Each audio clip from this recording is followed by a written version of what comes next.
Hi everyone, welcome to talks and ground. मैं समित हूँ और एक और वीडियो लेके आपके पास आया हूँ। इससे पहले कि आज के वीडियो के बारे में बात करें, कुछ एक मज़ेदार वीडियो यहाँ देखते हैं।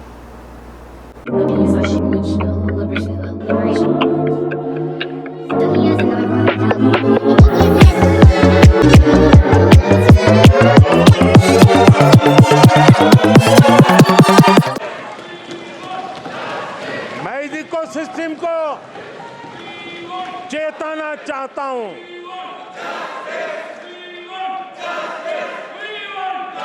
इकोसिस्टम की जो हरकतें हैं, जिस तरह इकोसिस्टम ने ठान लिया है कि देश की विकास यात्रा को रोक देंगे, देश की प्रगति को डिरेल कर देंगे, मैं आज इकोसिस्टम को बता देना चाहता हूं, उसकी हर साजिश का जवाब अब उसी की भाषा में मिलेगा। तो आया ना मज़ा आपको? ये जो टॉपिक है ये बड़ा इंटरेस्टिंग है, मोदी वर्सेस डीप स्टेट। लेकिन पहले आप समझो कि डीप स्टेट क्या होता है। कुछ लोग कहते हैं इकोसिस्टम, कुछ लोग कहते हैं डीप स्टेट, कुछ लोग कोई और नाम दे देते हैं। तो इसमें हमें ये समझना है कि ये डीप स्टेट और इकोसिस्टम ये क्या एक ही हैं, क्या ये सिर्फ शब्द हैं? तो मैं अपना नज़रिया बता रहा हूँ, तो it can be little different from others. लेकिन मेरे हिसाब से डीप स्टेट एक ऐसी एंटिटी है, नॉर्मली काफ़ी र्यूमर्स हैं कि भाई ये कॉन्स्पिरेसी थियरीज़ हैं कि ये यूएस की कुछ बड़ी बड़ी फैमिलीज़ हैं और वो लोग क्या करते हैं, वो दे आर सो रिच कि वो सब कुछ कंट्रोल करते हैं, वो सब कुछ कंट्रोल करना चाहते हैं।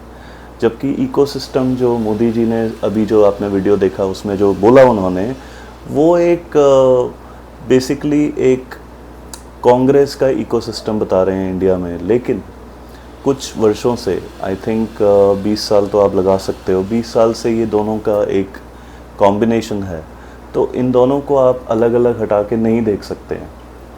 तो ये डीप स्टेट जो है, ये इकोसिस्टम है, वो क्या चाहता है, उसको प्रॉब्लम क्या है नरेंद्र मोदी से? क्या उन्हें नरेंद्र मोदी से प्रॉब्लम है या कोई और प्रॉब्लम है? तो आप समझिए, ये जो पूरा गेम है ये सिर्फ पैसा और पैसा और पैसा है। तो इन्हें चाहिए कंट्रोल ओवर द इकोनॉमी, इन्हें चाहिए control over the politics, they want control over culture, they want control over religion. वो चाहते हैं कि जो वो चाहें वो आप सोचो, जो आप चाहते हो वो ना सोचें, जो वो चाहते हैं वो आप सोचो। आप वहीं पे रहो जहाँ वो चाहते हैं, आप वही खाओ जो वो चाहते हैं, आप वही पहनो जो वो चाहते हैं। और वो करते कैसे हैं इसे? इसको कहना कि भाई ये ऐसे करते हैं वैसे करते हैं, दैट्स वेरी डिफ़िकल्ट। लेकिन एक बात ज़रूर है कि ये ऑल इनकम्पसिंग है। हमारी हर लाइफ का जो भी एंगल आप सोचोगे उसमें इनका इन्फ्लुएंस है, चाहे वो मूवीज़ हो, म्यूज़िक हो, मॉल्स हो, everything, even the education. In fact education उनका मेन टूल है to get you under control.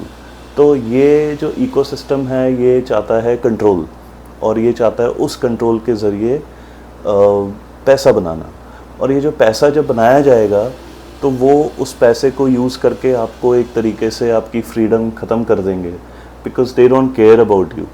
So their problem with Narendra Modi is that he is not listening to them, और वो आत्मनिर्भरता की बात करते हैं। अब that is completely opposite to जो वो चाहते हैं। आज मैंने एक न्यूज़ आर्टिकल पढ़ा नहीं, एज इन कहीं ऑनलाइन देखा। उसमें ये क्या कहा गया है कि जी आप अपना फिस्कल डेफिसिट ना 4% कर दो, फिर देखो हम रेटिंग बढ़ा देंगे।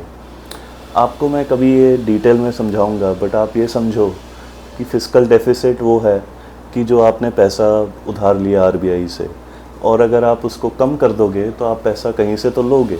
तो वो चाहते हैं आप आरबीआई से ना लो, आप हमसे ले लो। So these are the various things ये चाहते हैं। एंड सेकेंडली, अगर आप देखोगे कि चाइना के साथ जो इश्यूज़ हैं, हमारे पाकिस्तान के साथ जो इश्यूज़ हैं, they are all linked to this ecosystem. So this ecosystem is all encompassing और वो हर चीज़ में अपनी इंटरफेरेंस करता है. वो हर चीज़ वो चाहता है कि भी हमारे हिसाब से ही हो. वो चाहता है कि भी मोदी वो करें जो हम चाहते हैं.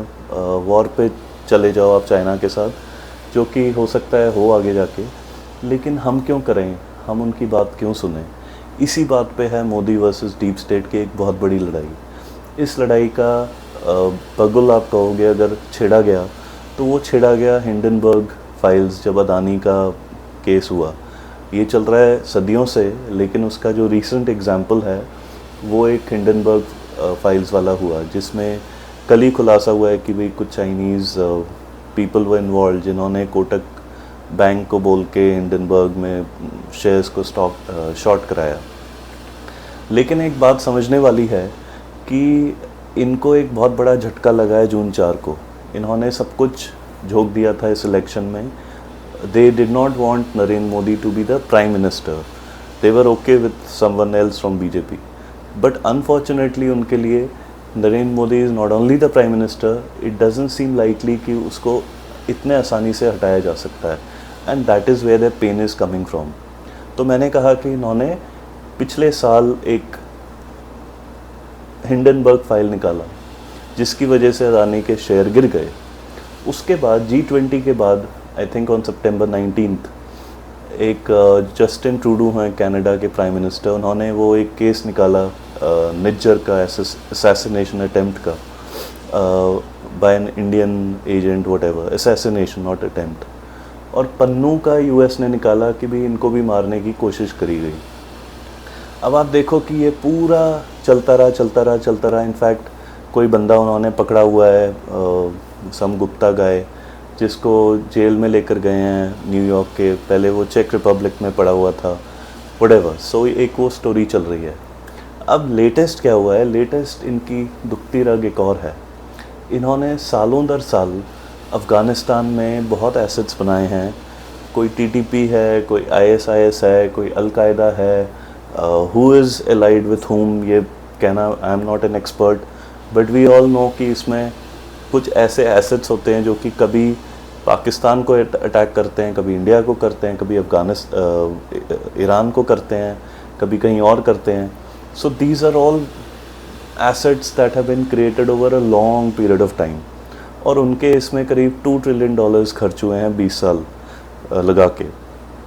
आई थिंक अभी जो अननोन गनमैन की स्टोरी चल रही है करीब 20 महीनों से, उसमें इनको काफ़ी धक्का लगा है, क्योंकि इनके एसेट्स को इंडिया धीरे धीरे कश्मीरी मिलिटेंट्स, सिख मिलिटेंट्स को यहाँ वहाँ मारे जा रहे हैं.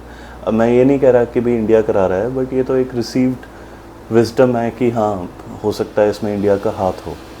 तो ये जो हो रहा है ये एक बहुत ही टाइमली एक्शन है बाय इंडिया. अगर इंडिया कर रहा है, अगर इंडिया नहीं कर रहा है तब भी एक ये इंटरेस्टिंग चीज़ है भाई. ये तो करना ही पड़ेगा ना.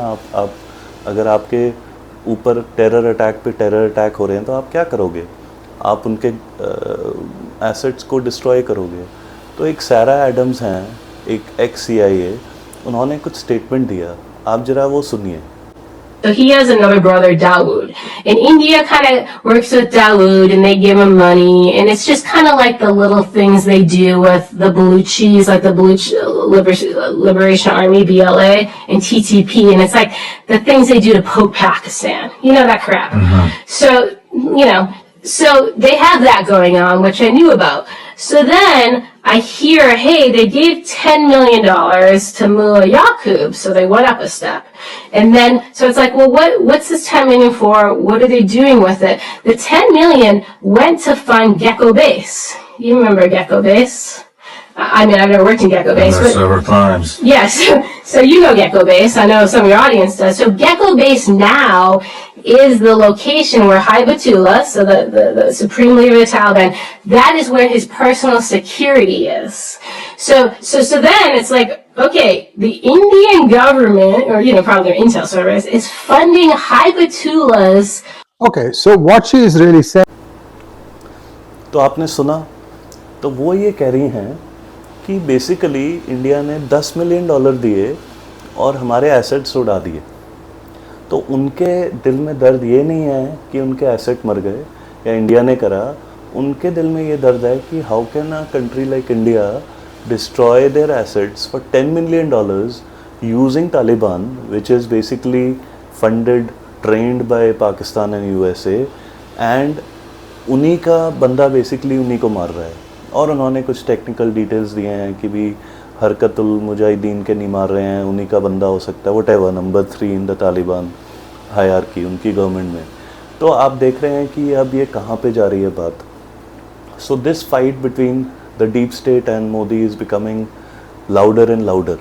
इनफैक्ट कल ही एक न्यूज़ आई है कि कैलिफोर्निया के हाउस में, उनकी जो स्टेट कैलिफोर्निया है, वहाँ पे एक लॉ लेकर आ रहे हैं जिसमें कि इंडिया, चाइना एंड ईरान को they want to sanction and declare them as countries जो कि बाहर जाके लोगों को हरास करते हैं, उनको तंग करते हैं, उनको मारते हैं।